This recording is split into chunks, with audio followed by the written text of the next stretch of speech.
Early once again. Now, we're not getting a whole lot of comic book movies in 2024, at least comparatively speaking to other recent years, but we are getting the final film in Sony's Venom trilogy. Wow, a Venom trilogy. And our first trailer finally just dropped. This is the official trailer for Venom: The Last Dance. Which, yeah, speaking on that title, at first I was like, well, huh? Yeah, it is hinting at the bromance, if not straight up romance, that the last movie, Let There Be Carnage, was leading us towards. Hey, at least they're playing into it. And so that is where we are with Eddie Brock, once again played by Tom Hardy, and the Venom symbiote, once again voiced by Tom Hardy. Quick recap, when last we left them, they are now fugitives from the law because they are, well, Venom. And Venom did break Eddie Brock out of that police station, so yeah. But seeing as how Eddie Brock and Venom are now on the run, I guess they're no longer in San Francisco, which means I guess Michelle Williams is not gonna reprise her role in this movie as Anne Weying. I mean, she's nowhere in this trailer. And story-wise, it does make sense. She's still in San Fran. She's probably married to that guy Dan by now. So alright, fine. And this trailer starts off with your standard Venom action scene, followed by a bit that I personally don't find that funny. We are Venom! No. Oh! Yeah, we are Venom.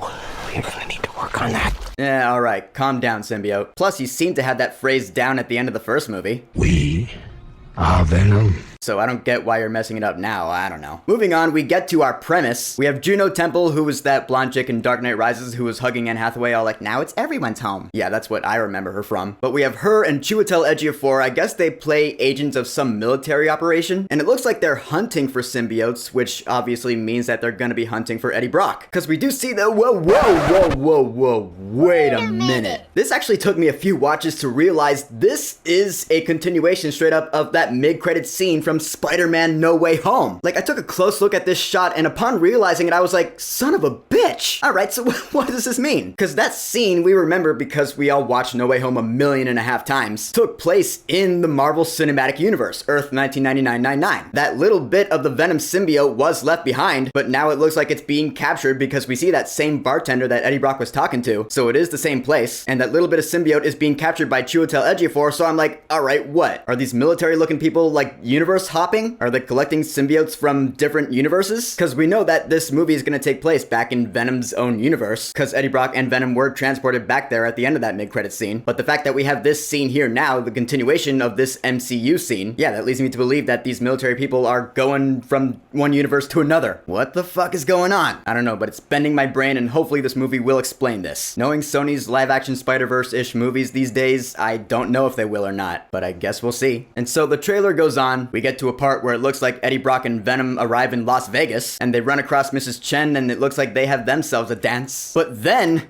we get another unexpected guest. Eddie, my own,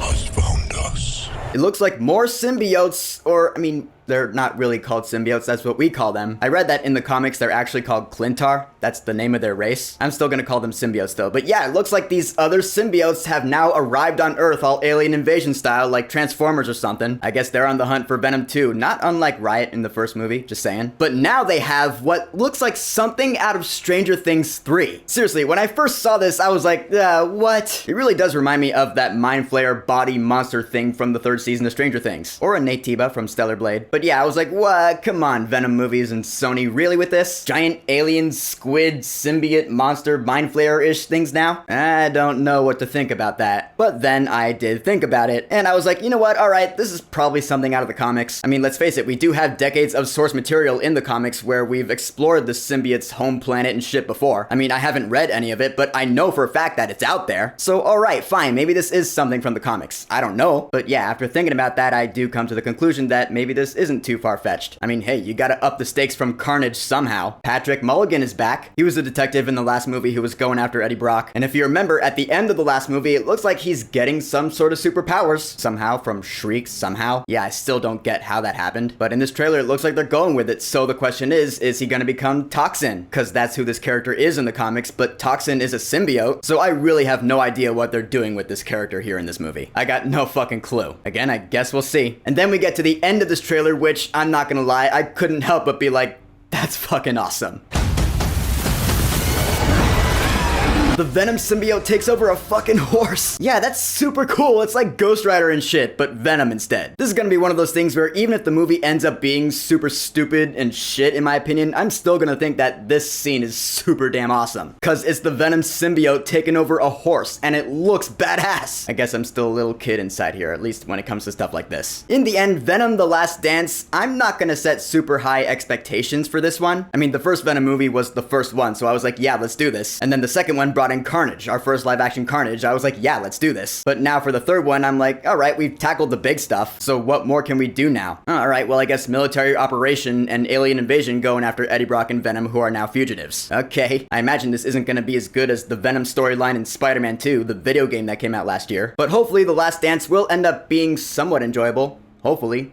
Maybe. So, the official trailer for Venom: The Last Dance. Have you watched it yet? What are your thoughts on it? Whatever you think, go ahead and leave a comment.